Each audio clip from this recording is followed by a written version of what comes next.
देख ली तनी चाहू तो हमने के गीत संगीत अच्छा लागे लगी तनी किसु अपन दया दृष्टि बना दो लड़का कहता कि ये माई लेकिन माई के भजन गावे से पहले एगो हिंदी फिल्म के लय मन पर एगो हमारे खानी हीरो हो अपन हीरोइनिया के देखले बा तो कुछ कहता थोड़ा सा प्यार हुआ है थोड़ा है बाकी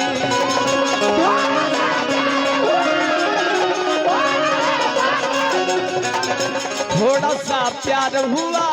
है थोड़ा है बाकी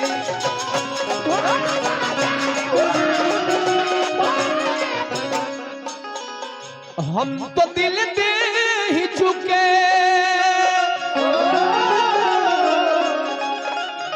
हम तो दिल दे ही चुके बस तेरी हाँ है बाकी मनीषा हम तो दिल दे ही चुके बस तेरी हाँ है बाकी थोड़ा सा प्यार हुआ है थोड़ा है बाकी थोड़ा सा प्यार हुआ है थोड़ा है बाकी ये कहे गुरुजी ना बबुआ ई नहीं खे कहे के लय मने बर्तन होला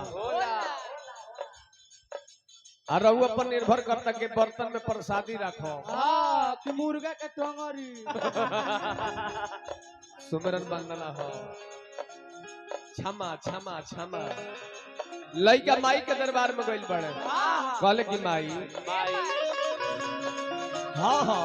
कबीरा बजवैया मैया स्वर के सहजावना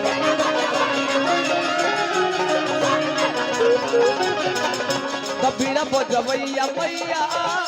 स्वर के सहजावना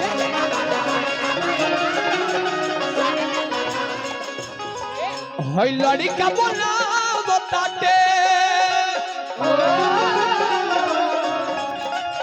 हई लड़का बोला बताते ए मैया हई लड़का बोला बताते ए मैया आवना अरे तबीरा बजवैया मैया स्वर के सहजावना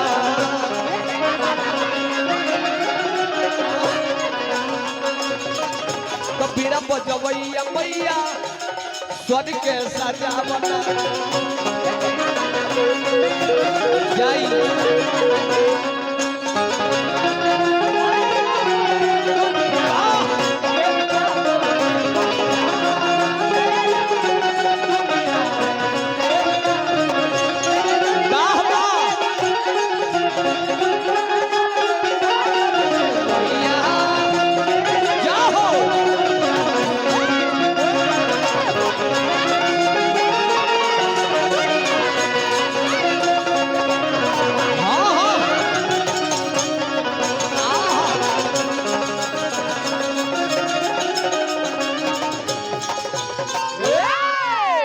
लइका कहतर के माई तहरा मर्जी के बिना एको पता ही नहीं ले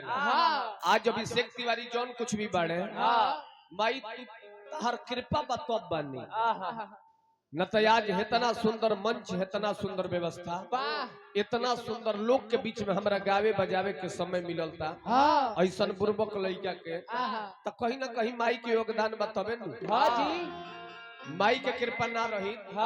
तो केनियो दूसरा समियाना में जाके आराम विवाह के तैयारी करके जा तो कहीं ना कहीं माई के कृपा बात तो बाकी ना लइका कहता के माई आज तक ले तहार कृपा जेकरा पर भइल बा मार्कंडे पुराण में मार्कंडे ऋषि जी लिखले बनी कि पुत्र कुपुत्र कौचिदपि माता कुमाता न भावती पुत्र कुपुत्र हो सकता है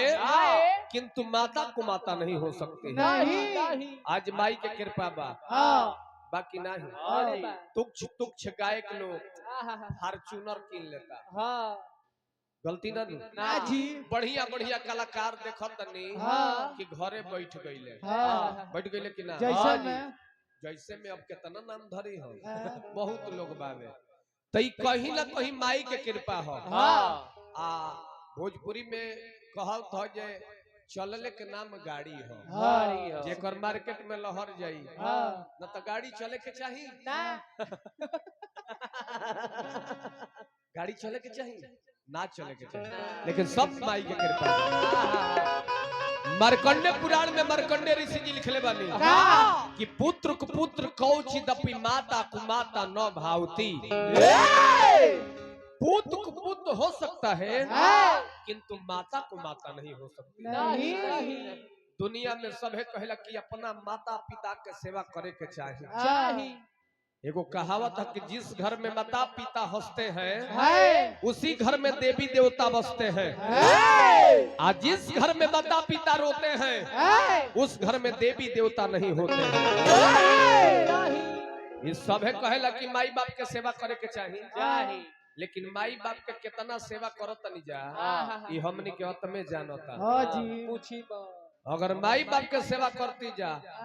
तो जगह जगह वृद्ध आश्रम देखे के ना मिली 350 हो गइल बनू संजय भैया ए महाराज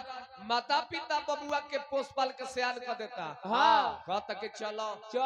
बाबू के बियाह शादी कर देव जा कम से कम पतोहिया आई तो खियाई बना के बेरा से चाय पियाई इस सेवा रही नु आ तले बबुआ इंजीनियर होवन बबुआ चल गइले बॉम्बे अब 5 महीना के बाद फोन करते कि पापा जी तनी एगो पतोहिया के टिकट करा दी बॉम्बे के ए जे खाए बनावे के गजन होता हम कह के ये सरम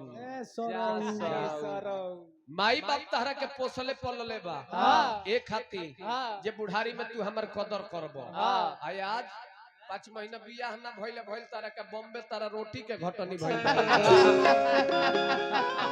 का कहले बानी लइका कहता कि माई कि नहीं सुर संगीत के ज्ञान बाटे अमैया रहुरा चरनिया के ध्यान बाटे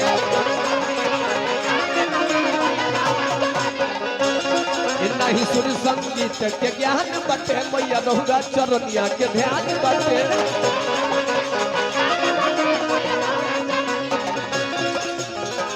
तो फसल बज धान नैया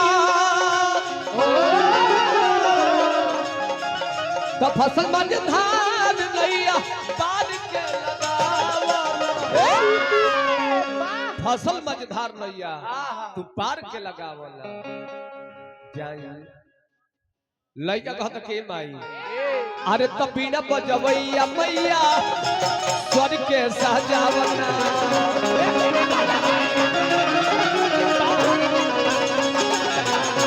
पीड़ा बजवैया मैया स्वर के सजावना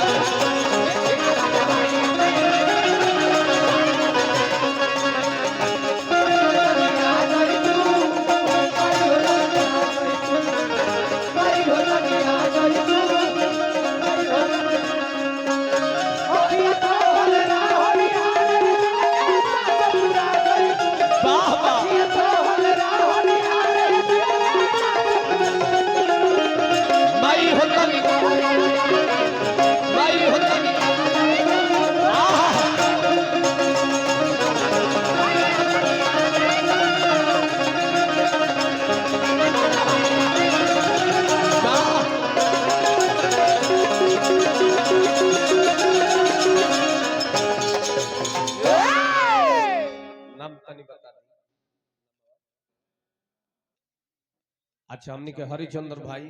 पुरस्कार दिल बनी माई के भजन पर नारायण जिरवा के बनौले रही रोज हमनी के गौना कहीं ना कहीं गावत नहीं जानू लेकिन जितेंद्र भैया इतना शांति व्यवस्था पूछी मत देखे के नइखे मिलल औजाहट लोग करता सुमरन हम गावत नहीं जितेंद्र भैया लहरा भी बाजल केहू 10 रुपए दे के डिस्टर्ब करता लेकिन इतना शांति ना चाहिए लेकिन सुमरन हाँ मिली गलती ना लड़का कहत रहे कि माई आहा हा कि आज तो हपे लागल अरे अभिषेक के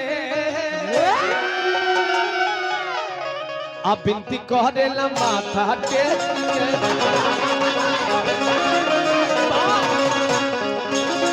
आज तो हपे लागल अभिषेक के बिनती करेला माथा टेक के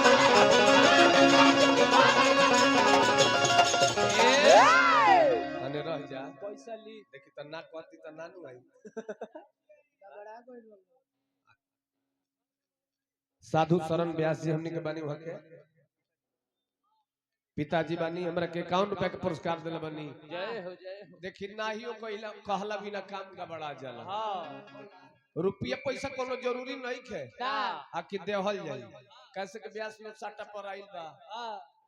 20-25 हजार लेके चल जाए हाँ सट्टा पाइल बनी हाँ जी लेकिन लोग पैसा काहे देला काहे ये ब्यास लोग के मनोबल बढ़ावे खातिर हाँ खूब हम अच्छा गाई हाँ अब 5 से 10 मिनट के हम मत आवे हाँ हमरो बुझाई कि हमार गाना बजाना लागत बाना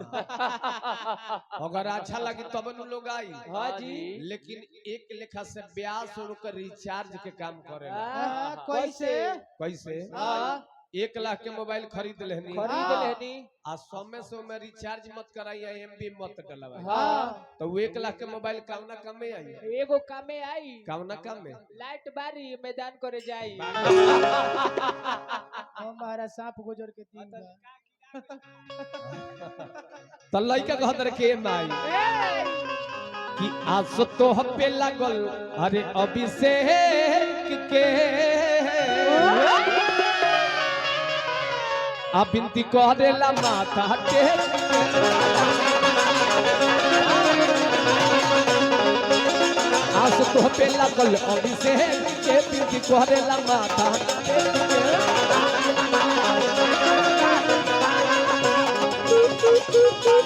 त फसल बद धान नैया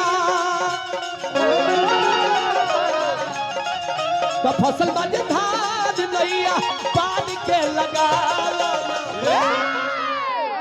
फसल मझधार नैया तू पार के लगावल अरे तब बिना बजबैया मैया स्वर के सजावल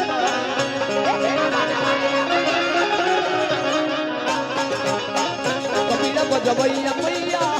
स्वर के सजावल